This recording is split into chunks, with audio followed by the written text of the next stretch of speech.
مفسرین فرمائی چې دا درې دعاګانې حضرت سیدنا صدیق اکبر رضی الله تعالی عنہ کله وکړي الله ته دور زیات ور خوش اسله جامع دعاګانې دور جامع دعا چې الله ما ته په خپل نعمتو باندې چې تا په ما باندې کړی دی او ما په او پلار دې کړی دی شکر ادا کولو توفیق راکړي او یا الله دوما دعا چې کومه ده مولا کریم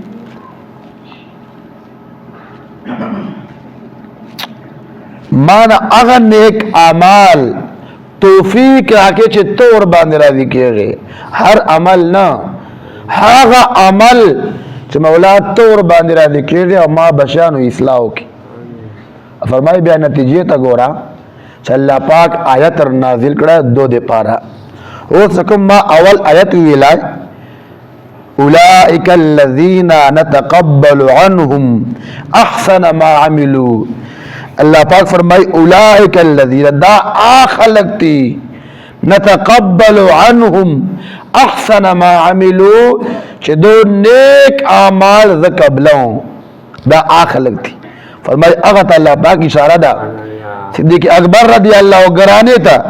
چه دو نیک اعمال ذکبلوں وتجاوز عن سیئاتهم اور دو خطاگانونا غلطیگانونا دو تجاوز کا ورماف کوئیں ولفی اصحاب الجنہ دا جنتیان خلق تی فرمائے دا آیت مبارک اللہ پاک دے دو پبارے چھ نازل کرائی دا